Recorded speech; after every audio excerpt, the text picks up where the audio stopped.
Friends, welcome to my channel Shiksha Saar. मैं ममता दुबे आप लोगों के लिए नया वीडियो लेकर के आई हूँ। आज हम माइटोसिस के पूरी प्रोसेस पढ़ने वाले हैं। माइटोसिस देखेंगे हम किस तरह से होती है और उसके बाद हम मेयोसिस देखेंगे। तो माइटोसिस में देखते हैं हम आज माइटोसिस डिवीजन में क्या क्या होता है। सबसे पहले हम एक चार्ट बना लेते हैं इसका। इसमें दो फेजेस कौन कौन से हमने पहले भी बताया था आप लोगों को। इंटरफेज, सेकंड है एम फेज। तो इंटरफेज में हमने बताया था कि कौन कौन से सब फेजेस होती हैं, G1, S, G2 और G0 फेज। इसके बारे में बताएंगे। हम एक छोटी सी सेल साइकिल बनाएंगे। सेल साइकिल में हमें समझ में आ जाएगा। एम फेज में भी अगेन कितनी दो प्रोसेस होती है। इसमें पहली होती है कैरियोकाइनेसिस, सेकेंड होती है साइटोकाइनेसिस।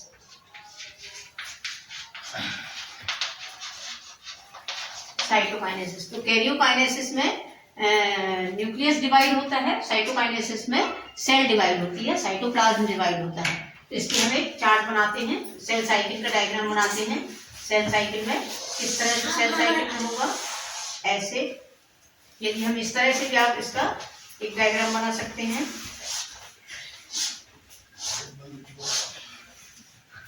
G1, S, G2 और ये एम फेज में कैरियोकाइनेसिस और साइटोकाइनेसिस।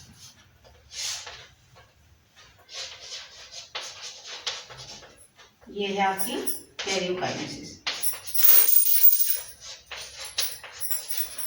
कैरियोकाइनेसिस यहाँ, और ये cytokinesis. G1, S, G2 phase. तो G1 फेज में क्या होता है, G0 फेज, इससे जो सेल बाहर निकल जाती है उसके बारे में हम बताते हैं पहले।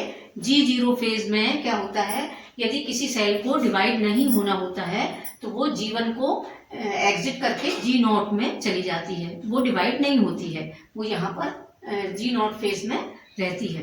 तो और जब उसको डिवाइड होना होता है, कुछ सेल ऐसी होती हैं जो रेस्टिंग फेज में चली जाती हैं या उनको रेस्ट करना होता है, डिवाइड नहीं होना होता है, तो वो G0 में चली जाती हैं। और जब उन्हें डिवाइड होना होता है, मतलब जो डिवाइड जिस समय होना चाहती हैं, तो वो G1 में फिर से आ जाती हैं। तो इस तरह से जो सेल्स डिवाइड नहीं हो रही हैं वो G0 में चली जाती हैं। और कुछ ऐसी सेल्स होती हैं जो कभी डिवाइड नहीं होती, जैसे नर्वस सेल्स है हमारी और हार्ट की सेल्स हैं जो कभी डिवाइड नहीं होती, वो G0 में ही रहती हैं। हमेशा वो डिवाइड नहीं होती हैं, कभी एक बार होती हैं उसके बाद नहीं होती दोबारा। तो वो भी यहाँ G0 फेज में रहती हैं। G1 phase, S phase, G2 phase. और कैरियोकाइनेसिस में कौन कौन सी फेजेस होती है हमारी, प्रोफेज, मेटाफेज,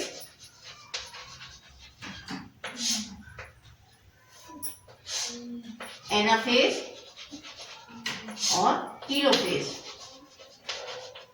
और ये आपका साइटोकाइनेसिस। तो इस तरह से इसका भी हम बना लेते हैं यहाँ। कैरियोकाइनेसिस में कौन कौन सी फेजेस होती हैं हमारी, प्रोफेज,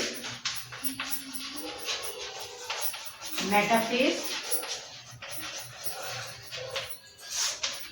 एनाफेज और टीलोफेज। तो इस तरह से हमारा ये पूरा आपको चार्ट देख लीजिए आप इसको। फिर हम आगे इंटरफेज से शुरू करेंगे पढ़ना।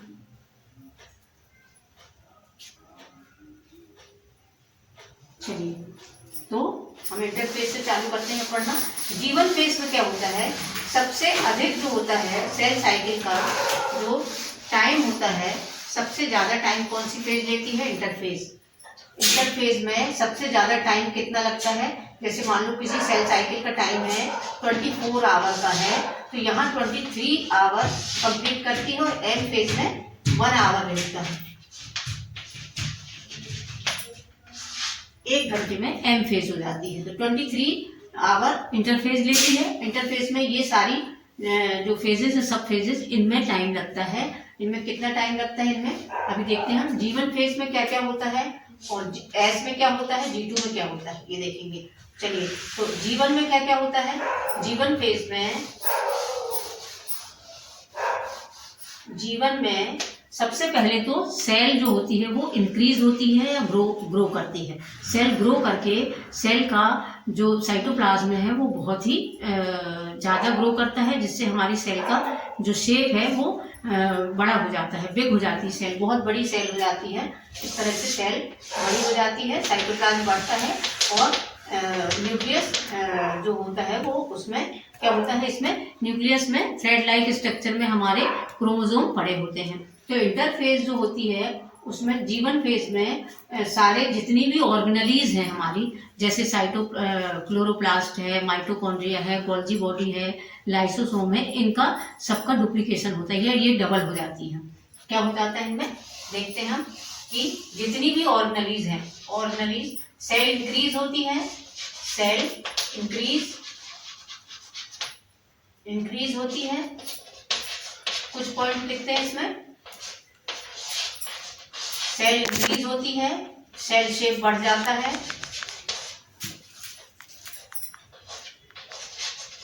सेल शेप बढ़ जाता है और सेल ग्रो करती है, सेल ग्रो करती है।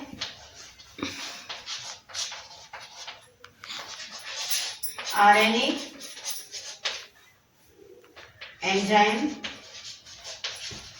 एंजाइम और प्रोटीन का सिंथेसाइज होता है।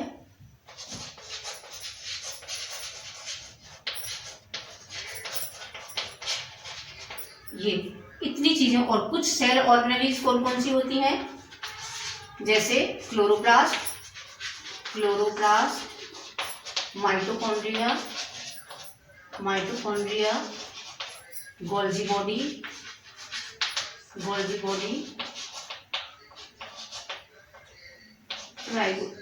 लाइसोसोम,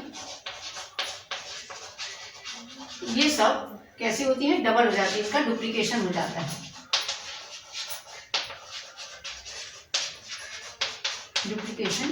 है, तो G1 फेज में ये सब पॉइंट्स हमारे इंपॉर्टेंट पॉइंट्स हमने लिखा है।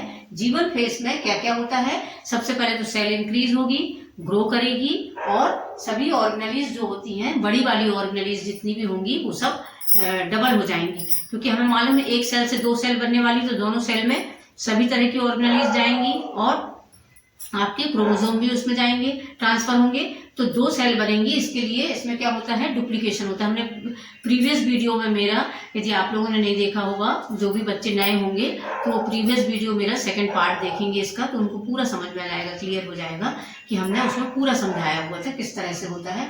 तो यहाँ पर ये G1 फेज में जो जो चीजें होंगी, अब ये डबल डुप्लीकेशन हो जाएगा। इसके बाद इसमें आरएनए और एंजाइम्स वगैरह, कुछ एंजाइम्स भी सिंथेसाइज होंगे, कुछ प्रोटीन सिंथेसाइज होगा और आरएनए सिंथेसाइज होगा। इतनी चीजें G1 फेज में होती है। देख लीजिए इसको। अब एस में चलते हैं हम। एस फेज में क्या होता है, एस फेज में सबसे इंपॉर्टेंट काम होता है जिसको हम बोलते हैं सिंथेटिक फेज। इसको हम गैप फेज भी कहा जाता है, इसको गैप फेज, या इसको हम प्री सिंथेटिक फेज भी कहते हैं G1 को। अब एस फेज में क्या होता है, एस फेज में सबसे इंपॉर्टेंट काम होता है डीएनए का रेप्लिकेशन। डीएनए का रेप्लिकेशन होता है, डीएनए का रेप्लिकेशन या डुप्लीकेशन भी कह सकते हैं इसको। डुप्लीकेशन होता है, डीएनए का कंटेंट डबल हो जाता है। डीएनए मान लो हमारे पास, मान लो कोई क्रोमोसोम है, इस तरह से ये पड़ा हुआ है सेल में, ये यहाँ पर डीएनए का पार्ट है, तो ये क्या हो जाएगा, ये कंटेंट डबल हो जाएगा, तो क्रोमोसोम भी डबल हो जाएंगे। इस तरह से क्रोमोसोम भी डबल हो जाते हैं, इस तरह से ये पेयर बना लेते हैं। तो ये होमोलोगस, ये आपका जो नए जो क्रोमोसोम बने हैं, ये बिल्कुल इसके ही जैसे बना हुआ है, ये डुप्लीकेट होकर के बना है, रेप्लिकेशन होकर के बना है, तो ये दोनों ही एक जैसे होते हैं। इसमें ये डीएनए का कंटेंट डबल हो जाता है, इसमें डीएनए रेप्लिकेशन से डीएनए डुप्लीकेशन हो जाता है, जिससे ये क्रोमोसोम भी डबल हो जाता है। तो इसमें हम लिख सकते हैं क्रोमोसोम भी डबल हो जाते हैं, डबल हो जाते हैं। अब इंटरफेस में क्या होता है, क्रोमोसोम जो जितने भी होंगे वो, क्योंकि कैरियोकाइनेसिस तो हो नहीं रही है, मतलब न्यूक्लियस डिवाइड होता है तब क्रोमोसोम्स दिखाई देते हैं। लेकिन इंटरफेज में क्या होता है, इंटरफेज में केवल ऑर्गेनेलीज दिखाई देती हैं, ऑर्गेनेलीज दिखाई देती हैं, लेकिन न्यूक्लियस जो होता है उसमें जो क्रोमोसोम पड़े होते हैं वो नहीं दिखाई देता, डिसअपियर होता है। और एपियर क्या होता है, इस समय इंटरफेज में सारी ऑर्गेनेलीज दिखाई देती हैं लेकिन क्रोमोसोम डिसअपियर होते हैं। तो इस तरह से सारी ऑर्गेनेलीज जो होती हैं वो डबल हो जाती हैं, और क्रोमोसोम का क्या होता है, क्रोमोसोम डुप्लीकेशन हो जाता है, क्रोमोसोम भी डबल हो गए, और आपका कंटेंट इसके अंदर का जो डीएनए मटेरियल है वो भी डबल हो गया। कंटेंट डबल हो जाना इसका मतलब डीएनए का रेप्लिकेशन हो जाना, डीएनए डुप्लीकेट होकर के डबल हो जाता है। तो इस तरह से एस फेज में क्रोमोसोम, अच्छा एस फेज में एक चीज और होती है जिसमें कि डीएनए के साथ में जो हिस्टोन प्रोटीन होता है, हिस्टोन प्रोटीन का भी फॉर्मेशन एस फेज में होता है, या DNA histone protein histone protein synthesize होता है। इसी फेज में डीएनए हिस्टोन प्रोटीन भी सिंथेसाइज होता है, क्रोमोसोम डबल हो जाता है और डीएनए का रेप्लिकेशन होकर वह भी डबल हो जाता है। तो इस तरह से एस फेज में इतनी प्रोसेस होती है, और ये सेल साइकिल का कितना होता है, इसका 30 से 50% लेती है ये समय, और एस जीवन फेज में कितना होता है, 30 से 40% समय लगता है। जी एस फेज में 30 से 50% लेती है समय। अब देखिए इसको आगे चलते हैं हम। G2 फेज में क्या होता है, G2 फेज में जितनी ऑर्गेनेलीज बच जाती हैं, या जो ऑर्गेनेलीज एस फेज G2 को हम इस तरह से बना लेते हैं। G2 फेज में जो ऑर्गेनेलीज, जितनी ऑर्गेनेलीज डबल नहीं हुई होती हैं वो भी डबल हो जाती हैं, जितनी छोटी ऑर्गेनेलीज होती हैं वो डबल हो जाती हैं। यहाँ भी क्या होगा, आरएनए प्रोटीन, क्योंकि प्रोटीन की आवश्यकता होती है, एम फेज में पड़ेगी आवश्यकता प्रोटीन की भी, आरएनए प्रोटीन और एंजाइम का सिंथेसाइज होना, एंजाइम सिंथेसाइज होते हैं, बनते हैं। और क्या होता है इसमें, जो ऑर्गेनेलीज कुछ ऑर्गेनेलीज जो रह गई थी, कुछ ऑर्गेनेलीज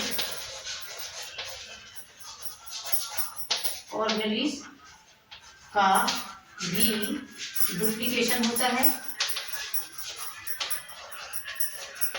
और इसमें एक चीज और होती है, इंपॉर्टेंट चीज, इसमें सेंट्रियोल जो होते हैं, सेंट्रोसोम जो होता है वो दो भागों में टूट जाता है, और सेंट्रियोल में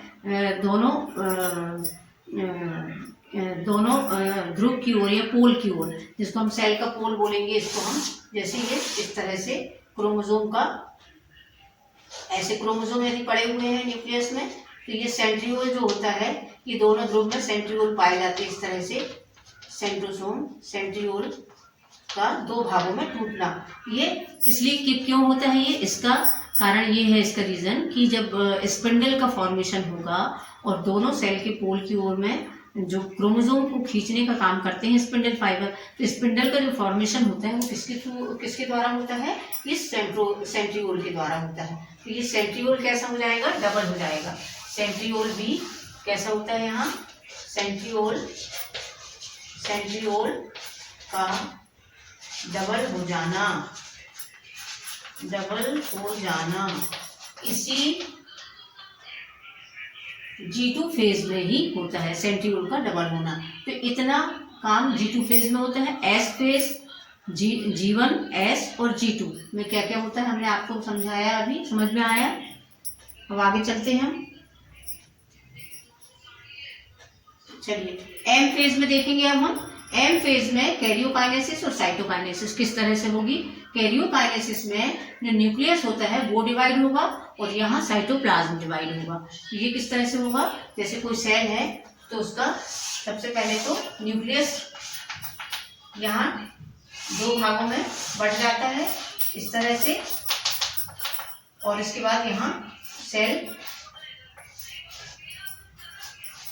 ग्रो करके 2 सेल का फॉर्मेशन कर लेती है। ये मैंने प्रीवियस वीडियो में सब कुछ बता दिया है, आप लोगों को समझाया है इसके बारे में कि सेल, एक सेल से किस तरह से ग्रो होती है। दो, पहले न्यूक्लियस डिवाइड होगा, उसके बाद फिर सेल डिवाइड होगी, मतलब साइटोप्लाज्म डिवाइड होकर के 2 सेल बना लेगा। तो सबसे पहले कैरियोकाइनेसिस होगी जिसमें न्यूक्लियस डिवाइड होगा, फिर साइटोकाइनेसिस होगी जिसमें हमारी सेल 1 से 2 सेल बन जाएंगी। इस तरह से कैरियोकाइनेसिस साइटोकाइनेसिस की प्रोसेस कंप्लीट होती है। चलिए, तो कैरियोकाइनेसिस की प्रोसेस देखते हैं हम। ये चीज समझ में आई आप लोगों को कि एक सिंगल क्रोमोसोम कैसे होते हैं। पहले तो इस तरह से पड़े होते हैं क्रोमोसोम धागे के समान। अब ये क्या होंगे, जब सेल डिवाइड होने लगती है तो ये कंडेंस्ड होने लगते हैं।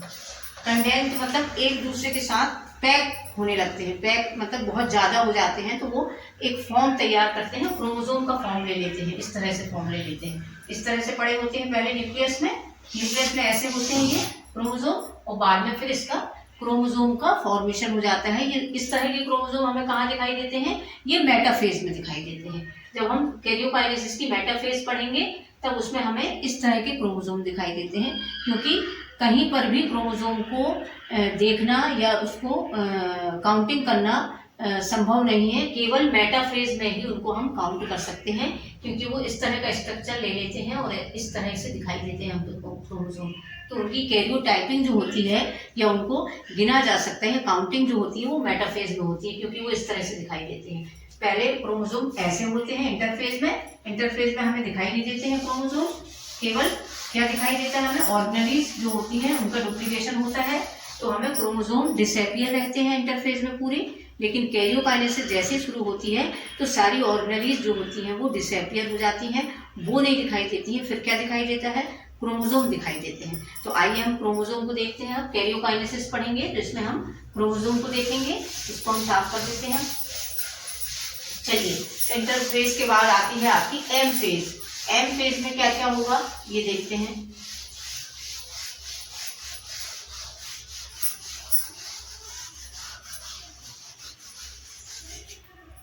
एम फेज में कौन कौन सी फेजेस होती हैं, बता देते हैं इसको पूरा।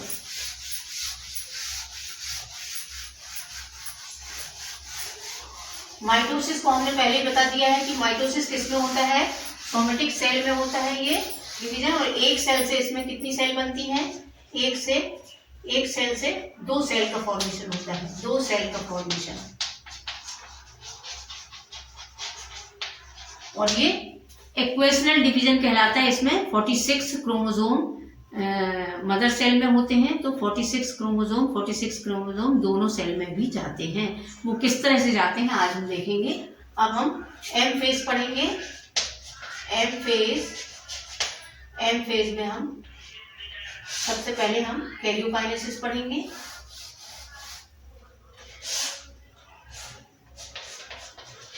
कैरियोकाइनेसिस, कैरियोकाइनेसिस की सबसे पहली जो सब फेजेस होती है प्रोफेज होती है। प्रोफेज में हम देखने वाले हैं, प्रोफेज में हमें न्यूक्लियस कैसा दिखाई देगा। अब क्या होगा कि जो न्यूक्लियर मेम्ब्रेन होगी वो डिसअपियर होने लगेगी। न्यूक्लियर मेम्ब्रेन, एक सेल होती है, ये सेल है, मान लो इसकी सेल है, इसमें जो न्यूक्लियस होता है, ये न्यूक्लियस की क्या होगी, न्यूक्लियर मेम्ब्रेन है जो, ये मेम्ब्रेन डिसअपियर होने लगेगी। ये मेम्ब्रेन, अंदर वाली मेम्ब्रेन डिसअपियर होकर के ये कैसे हो जाती है, एकदम गायब होने लगती है। और क्रोमोसोम किस तरह से पड़े होते हैं, इस तरह से धागे के समान, ये ऐसे दिखाई देते हैं। इसकी भी कौन कौन सी फेजेस हो सकती है, अर्ली फेज, अर्ली और late prophase. Late prophase, mid prophase भी होती है, तो हम अर्ली प्रोफेज और लेट प्रोफेज को देखेंगे। तो लेट प्रोफेज में इस तरह से क्रोमोसोम का दिखाई देना दिखता है। क्रोमोसोम इस तरह से दिखाई देते हैं। कैसे स्ट्रक्चर है, ये क्रोमेटिन का स्ट्रक्चर दिखाई दे रहा है हमें, धागे के समान। ये जब बहुत ज्यादा क्रोमोसोम यहाँ पर एकत्रित हो जाते हैं तो ये जो न्यूक्लियर मेम्ब्रेन है, ये न्यूक्लियर मेम्ब्रेन पूरी डिसअपियर होने लगती है, ये दिखाई नहीं देती, फिर ये गायब होने लगती है, ये हट जाती है। और ये अर्ली प्रोफेज में तो हमें थोड़ी सी दिखाई देती है, अर्ली प्रोफेज, लेकिन लेट प्रोफेज में क्या हो जाती है, ये पूरी डिसअपियर हो जाती है। इस तरह से ये बिल्कुल छोटी हो जाती है, ऐसे इस तरह से। और क्रोमोसोम जो है वो ऐसे दिखाई देने लगते हैं, पतले से, लेकिन ये कंडेंस्ड हो जाते हैं। कैसे हो जाते हैं, ये कंडेंस्ड होने की वजह से हमें दिखाई देते हैं। इस तरह से क्रोमोसोम का शो होना, ऐसा दिखाई देते हैं क्रोमोसोम। क्रोमेटेड दिखाई देते हैं हमें इस तरह से, और ये जो मेम्ब्रेन है ये पूरी डिसअपियर हो जाती है। अब यहाँ हमें कोई भी ऑर्गेनेलिज जो है वो नहीं दिखाई देगी, ऑर्गेनेलिज जो है वो सब डिसअपियर हो गई। अब केवल कैरियोकाइनेसिस में आपको क्रोमोसोम दिखाई देंगे, क्रोमोसोम अपियर होंगे, और ऑर्गेनेलिज सारी साइटोप्लाज्म जो है जितना भी है वो डिसअपियर हो जाएगा, वो दिखाई नहीं देगा। तो क्रोमोसोम का की सेटिंग कैसे हो जाती है, अर्ली प्रोफेज में ऐसे दिखते हैं, डेंस एकदम घने दिखते हैं, और लेट प्रोफेज में ये थोड़े से दिखाई देने लगते हैं इस तरह के। लेट प्रोफेज में हमें ऐसे दिखाई देते हैं, लेकिन अब मेटाफेज जब आएगी तो मेटाफेज में क्या होगा, तो इस प्रोसेस में हम प्रोफेज में हमें क्या क्या होता है, इसमें प्रोफेज में देखेंगे सेल ग्रो करती है, सेल ग्रो करती है, और जो क्रोमोसोम है, क्रोमोसोम कंडेंस या डेंस होने लगते हैं, डेंस होने लगते हैं, और न्यूक्लियर मेम्ब्रेन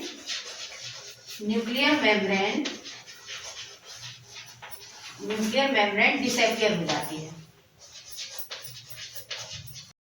वो डिसअपियर हो जाती है न्यूक्लियर मेम्ब्रेन। अब इसके बाद हम देखेंगे इसमें और क्या होता है। यहाँ पर सेंट्रियोल जो होते हैं उनमें एस्ट्रल रेज बन जाती हैं।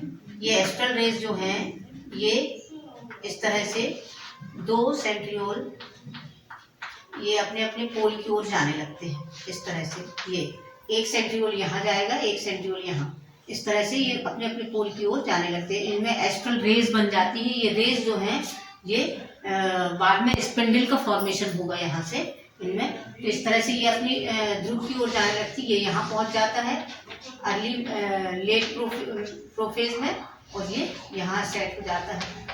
इस तरह से सेंट्रियोल जो होता है वो अपनी अपनी पोल की ओर जाने लगते हैं। सेंट्रियोल पोल की ओर जाने लगते हैं। अब इस तरह से प्रोफेज में इतनी एक्टिविटीज होती हैं कि प्रोफेज में अर्ली में जो क्रोमोसोम है इस तरह के दिखाई देते हैं, लेट प्रोफेज में ये कुछ कंडेंस्ड हो जाते हैं और थोड़े से मोटे हो जाते हैं। लेकिन अब मेटाफेज में क्रोमोसोम जो है वो छोटे और बहुत ज्यादा मोटे हो जाएंगे, तो स्पष्ट दिखाई देते हैं। जैसे हमने अभी बनाया था इस तरह से ऐसे दिखाई देने लगते हैं। जब मेटाफेज स्टेज आती है तो क्रोमोसोम इस तरह के दिखाई देते हैं, जो छोटे होते हैं और अधिक स्पष्ट हो जाते हैं, जिससे हम उनको गिन सकते हैं या काउंटिंग कर सकते हैं उनकी। तो मेटाफेज देखेंगे, मेटाफेज में क्या क्या होता है। चलिए मेटाफेज आगे, मेटाफेज में कौन कौन सी एक्टिविटीज होती हैं न्यूक्लियस में।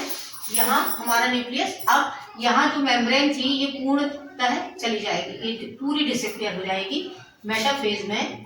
फर्स्ट सेकंड मेटाफेज स्टेज में अब क्या होगा, मेटाफेज में ये न्यूक्लियर मेम्ब्रेन जो है वो अब ये नहीं रहेगी। अब क्या होगा, इसमें यदि अर्ली का हम डायग्राम बनाए मेटाफेज का, अर्ली मेटाफेज का बनाए।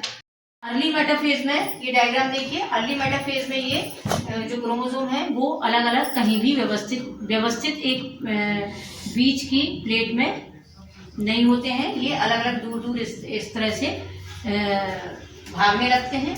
तो अर्ली मेटाफेज में क्या क्या होता है देखते हैं हम कि अब मेटाफेज स्टेज में क्या होगा, क्रोमोसोम जो है क्रोमोसोम इधर उधर भागने लगते हैं। भागने लगते हैं और ये स्पिंडल का फॉर्मेशन हो जाता है। क्योंकि ये स्पिंडल से बंध जाते हैं, स्पिंडल इनको क्या करता है, एक स्पिंडल फॉर्मेशन हो जाता है। यहाँ स्पिंडल फॉर्मेशन के साथ साथ क्या होता है यहाँ कि ये छोटे और स्पष्ट दिखाई देते हैं। छोटे और स्पष्ट दिखाई देने लगते हैं, स्पष्ट दिखाई देते हैं। और ये मेम्ब्रेन जो है वो पूर्ण रूप से डिसअपियर हो जाती है और जो क्रोमोसोम है वो इस तरह से हमें पूरे स्पिंडल से अटैच होकर के ऐसे दिखाई देते हैं। अब क्या होगा, अर्ली के बाद लेट मेटाफेज में क्या होता है कि ये एक सेंटर में आ जाएंगे, बीचों बीच एक साथ अरेंज हो जाएंगे। और इनके अरेंज होने का जो क्रम होता है वो इस तरह से होता है कि इनके जो क्रोमेटिड्स होते हैं, एक क्रोमेटिड्स और दूसरा क्रोमेटिड्स के बीचों बीच ये स्पिंडल से बंधे होते हैं। इस तरह से यहाँ जैसे बंधे हुए दिख रहे हैं ना, इस तरह से। तो ये जब बीच में प्लेट में आएंगे तो क्या होगा, लेट मेटाफेज में क्या होगा, लेट मेटाफेज में ये इस तरह से दिखाई देंगे। लेट मेटाफेज में ये कैसे दिखाई देंगे, इस तरह से इक्वेरियल मेटाफेजिक प्लेट बन जाएगी, एक प्लेट बन जाएगी और प्लेट में इस तरह से ये अरेंज हो जाएंगे, ऐसे अरेंज हो जाएंगे ये।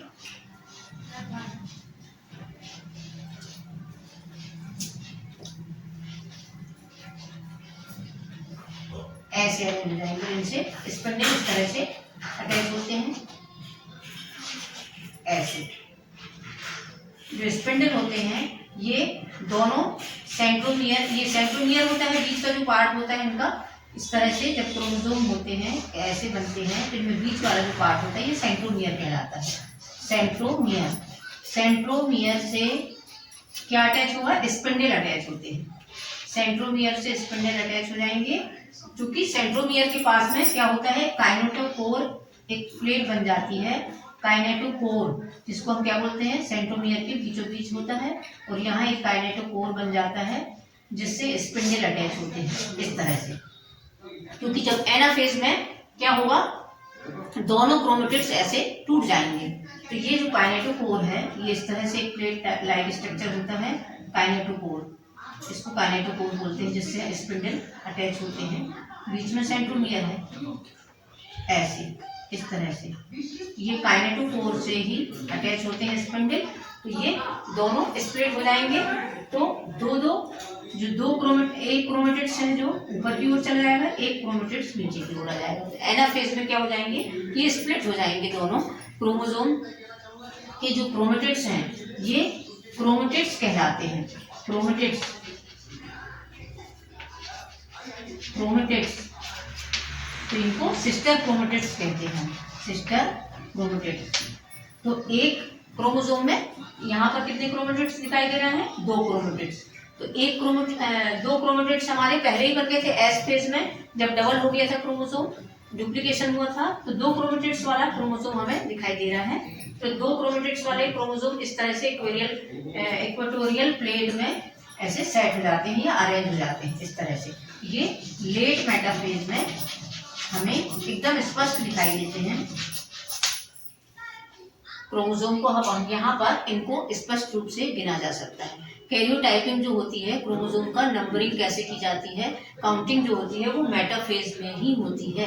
क्योंकि मेटाफेज में अधिक स्पष्ट क्रोमोसोम दिखाई देते हैं, इस तरह से छोटे होते हैं और मोटे हो जाते हैं और अत्यधिक स्पष्ट हो जाते हैं। तो मेटाफेज में इसकी हम काउंटिंग कर सकते हैं। ये लेट मेटाफेज में इस तरह से बीचों बीच अरेंज होगा, एक ऐसी प्लेट बन जाती है यहाँ, जिसको इक्वेटोरियल प्लेट कहा जाता है या मेटाफेजिक प्लेट भी कहते हैं इसको। इस तरह से प्लेट बन जाती है।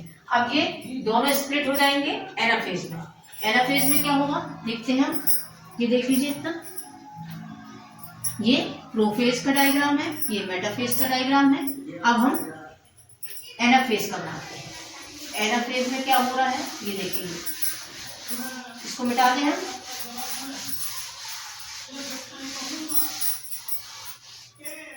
एनाफेज थर्ड हमारी स्टेज है एनाफेज। एनाफेज में जो क्रोमोसोम होंगे वो अपनी अपनी पोल की ओर जो इस तरह से अटैच थे वो उनके ये क्रोमेटिड्स स्प्लिट हो जाएंगे और टूट जाएंगे। एक क्रोमेटिड्स इस तरह से इसमें लग जाएगा, एक इसमें, एक इसमें और एक इसमें, इस तरह से लग जाते हैं और बीच में एक प्लेट लाइक स्ट्रक्चर बन जाता है। यहाँ भी ऐसे ही होगा। इनकी जो क्रोमेटिड्स की जो भुजाएं होती हैं वो नीचे की ओर प्लेट मिड वाले भाग की ओर होती हैं और जो काइनेटोकोर वाला भाग होता है वो ऊपर की ओर होता है। इस तरह से आपको देखना, ऐसे हो ये ऐसे लटक जाते हैं, इस तरह से स्प्लिट होकर के ये अपने अपने पोल की ओर क्रोमोसोम चले जाते हैं। अब ये क्रोमोसोम जो है यहाँ पर नंबर ऑफ क्रोमोसोम की संख्या बढ़ जाती है। क्यों? अभी कितने क्रोमोसोम थे? 46 थे, 46 क्रोमोसोम थे और अब ये अलग अलग क्रोमोसोम का फॉर्मेशन कर लेते हैं। अलग अलग क्रोमेटिड्स जो है वो अलग अलग क्रोमोसोम बना लेती है। तो यहाँ पर ये 92 क्रोमोसोम हो जाते हैं, 92 क्रोमोसोम हो जाते हैं, डबल हो जाते हैं इसका। फिर तभी तो ये क्या होगा कि एक दो सेल में आधे आधे चले जाएंगे। तो इस तरह से क्रोमोसोम का फॉर्मेशन होगा। यहाँ पर ये स्प्लिट हो गए, अब ये अपने अपने पोल की ओर चले गए और इसके बाद अब एनाफेज में क्या हुआ कि ये स्प्लिट हो जाते हैं। स्प्लिट होकर अपने अपने पोल की ओर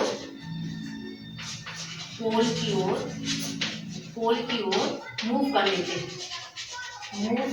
हैं, इस तरह से एनाफेज में कितने क्रोमोसोम हो जाते हैं और क्रोमोसोम की संख्या कितनी हो जाती है? यहाँ पर क्रोमोसोम 92 हो जाते हैं।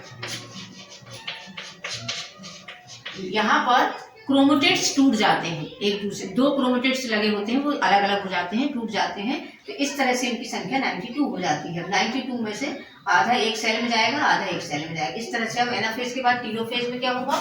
टीलोफेज में यहाँ बनाते हैं, फोर्थ है हमारी टीलोफेज। ये टीलोफेज का डायग्राम कैसा होगा? टीलोफेज में ये यहाँ से थोड़ा सा सेल का जो होता है ये क्रोमोसोम जब सेपरेट हो जाते हैं अलग अलग पोल में तो यहाँ ये डिसअपियर होने लगते हैं क्रोमोसोम और सेल का फॉर्मेशन होने लगता है। तो क्या हो जाता है? और ये किस तरह का डायग्राम हो जाता है? इंटरफेज में जैसे ऑर्गेनेलिज अपियर हो गई थी और ये डिसअपियर थे, इसी तरह से टीलोफेज में भी होगा कि इसमें इस तरह से सेल डबल सेल बनने लगती है।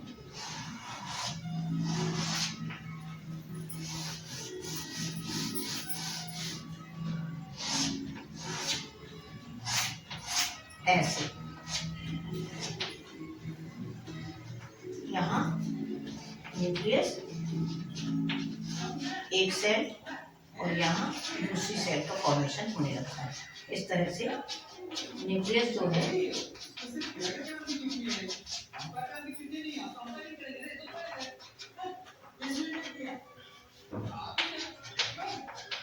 इस तरह से ये क्रोमोसोम जो है वो कैसे हो जाते हैं? लूज हो जाते हैं। जैसे यहाँ टाइट थे क्रोमोसोम, अब यहाँ जाकर के वो लूज हो जाएंगे और थ्रेड लाइक में थ्रेड जैसे जो स्ट्रक्चर होता है वैसे वो अपने आप को लूज कर लेते हैं और थ्रेड जैसे दिखाई देने लगते हैं। अब जो कैरियोकाइनेसिस थी वो कंप्लीट हो गई टीलोफेज के बाद। कैरियोकाइनेसिस के बाद टीलोफेज में दो अलग दिख रही है, आपको यहाँ दिखाई दे रही है, दो सेल बनती हुई दिखाई दे रही है। अब ये साइटोप्लाज्म का डिवीजन होगा। तो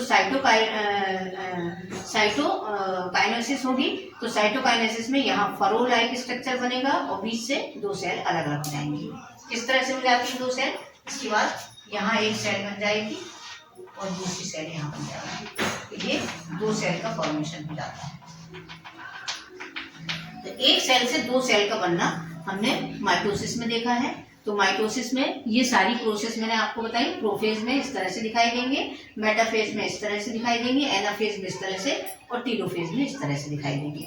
और फिर उसके बाद दो सेल बन जाएंगे। तो दो सेल बनने की जो प्रोसेस होती है साइटोकाइनेसिस, दो प्लांट में अलग होती है और एनिमल में अलग होती है। तो वो मैं इसके बाद बताती हूँ आपको कैसे होती है। देख लीजिए, इसको कंपेयर कर लीजिए, इनको सारी प्रोसेस को, प्रोफेज, मेटाफेज एनाफेज और टीलोफेज। इस तरह से कंपेयर करके आप इसको देखेंगे। चलिए,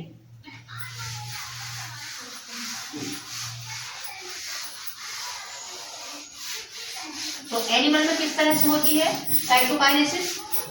एनिमल में इस तरह से साइटोकाइनेसिस होती है कि ये जो बीच वाली जो भाग है, यहाँ पर थोड़ी सी सेल जो है इस तरह से मूव करने लगती है।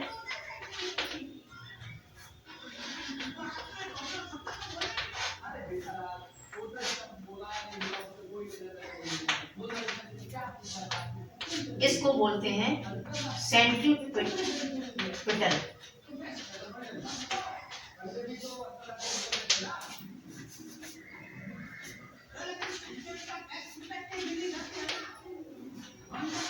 इस तरह से ये फरो लाइक स्ट्रक्चर बना लेती है यहाँ बीच में। Furrow like structure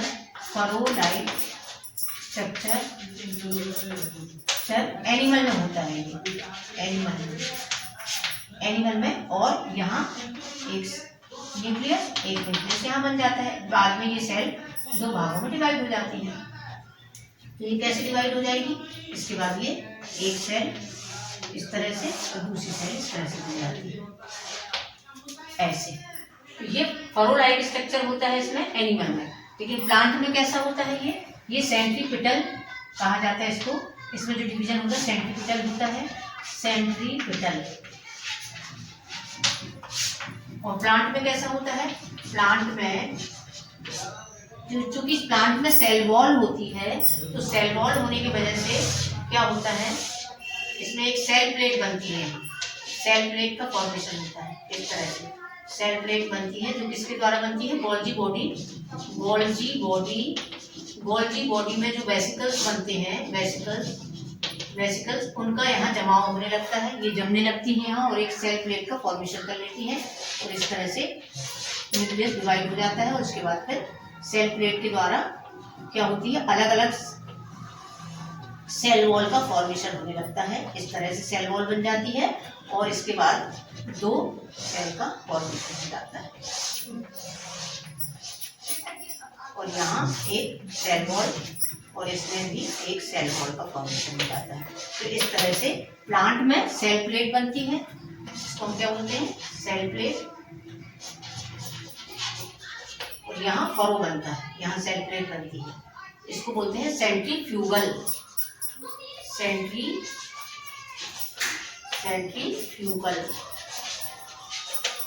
centrifugal division चलता है यहाँ प्लांट में और इसमें सेंट्रीपिटल। तो ये अंतर है दोनों में।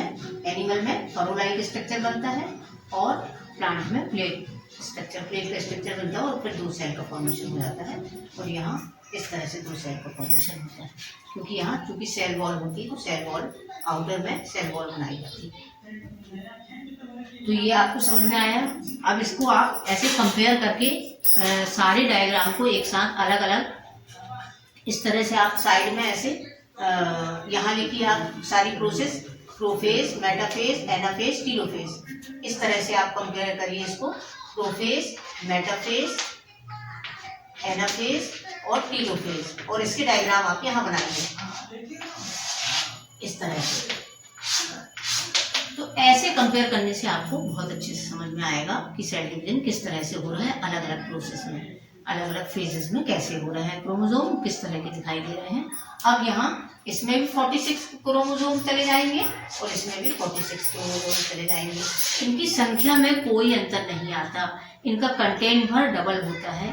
कंटेंट डबल होने के कारण से क्रोमोसोम का डुप्लीकेशन हो जाता है। दो क्रोमेटिड्स आ जाते हैं, एक क्रोमेटिड्स पहले से था, दूसरा क्रोमेटिड्स बाद में आया और ये दोनों स्प्लिट हो गए, अलग अलग हो गए इस तरह से और दो सेल बन गई।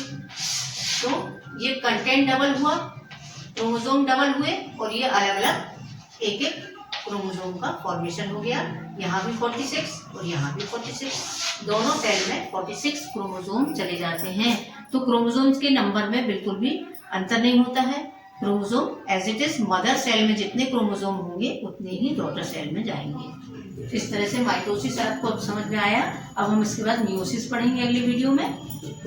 माइटोसिस में यदि कुछ समझ में नहीं आया हो तो आप मुझे कमेंट्स करके पूछ सकते हैं। यदि आपको मेरा वीडियो अच्छा लगता है तो आप इसे सब्सक्राइब जरूर करिए और लाइक जरूर करिए और शेयर करिए। जो बच्चे नहीं देख पाते हैं वो भी देख लेंगे, तो आप शेयर जरूर करिए इसे। और जो भी आपको इसमें लग रहा हो पूछना हो तो कमेंट्स करके आप पूछ सकते हैं। थैंक यू बच्चों।